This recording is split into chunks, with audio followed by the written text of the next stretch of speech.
Magandang araw po. Narito na po magiging lagay ng panahon ngayong araw ng Martes, April 7, 2026. Pero bago yun, baka pwedeng pa-like and share naman ang video na ito. Comment ka na rin kung taga saan lugar ka para malaman natin kung hanggang saan umaabot ang video na ito. Huwag mo din kalimutan na mag-follow at mag-subscribe sa ating Facebook page at YouTube channel. Sa kasalukuyan na tayo sa pag-asa, patuloy na umiiral at nag-e-extend itong ridge ng high pressure area at nakakaapekto sa may northern at central zone. Ibig sabihin yung mga lugar na apektado nito ay may mababang tsansa ng kaulapan na may mababang tsansa rin ng mga pag-ulan. Habang sa nalalabing bahagi pa ng ating bansa ay asahan naman yung bahagyang maulap hanggang sa maulap na kalangitan na may kalat-kalat ng mga pag-ulan o thunderstorms na dulot ng mga localized thunderstorms. Magandang balita naman dahil ayon sa pag-asa ay wala pa rin tayong binabantayan na low pressure area o bagyo sa loob o malapit sa Philippine Area of Responsibility na maring makaapekto sa ating bansa. Posibleng storm-free tayo sa unang linggo ng buwan ng Abril.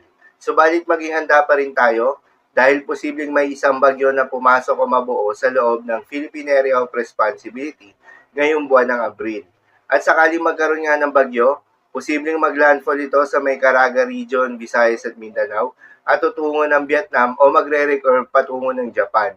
O posible namang lumapit lang ito sa may Visayas at magre-recurve na papalayo ng ating bansa.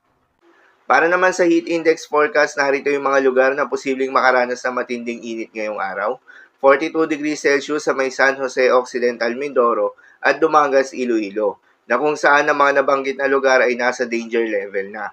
41 degrees Celsius naman sa may Catarman, Northern Samar, Catbalogan, Western Samar, Giwan, Eastern Samar, Cotabato City, Maguindanao, at Butuan City, Agusan del Norte. Habang 38 to 39 degrees Celsius naman ang posibleng maranasan na init ngayong araw sa may Metro Manila. Ang mga nabanggit na lugar ay nasa kategory ng extreme caution level na kung saan posible itong magdulot ng mga heat cramps or heat exhaustion. Kaya naman iwasan muna mga gawain na posibleng magdulot ng heat stroke at ugaliin na uminom ng tubig at magdala ng payong kung sakaling lalabas ng inyong mga tahanan. Para naman sa magiging lagay ng panahon ngayong araw ng Lunes sa Luzon, dahil sa epekto nitong ridge ng high pressure area, asahan sa northern at central Luzon ang bahagyang maulap na kalangitan na may mababang tsansa ng mga pag-ulan. Habang sa nalalabing bahagi pa ng Luzon kasama ng Metro Manila, ay asahan naman yung bahagyang maulap hanggang sa maulap na kalangitan na may kalat-kalat ng mga pag-ulan o thunderstorms na dulot ng mga localized thunderstorms. Posible ang mga pagbaha o pag-uho ng lupa during severe thunderstorms. At sa Visayas at Mindanao naman ay asahan rin yung bahagyang maulap hanggang sa maulap na kalangitan na may kalat-kalat ng mga pag-ulan o thunderstorms na dulot rin ng mga localized thunderstorms.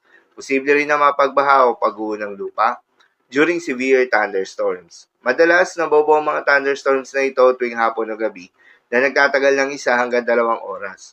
Kaya naman ingat sa mga posibleng banta ng pagbaha at pag-uho ng lupa, lalong-lalo na sa mga lugar na inuulan na noong mga nakaraang araw pa.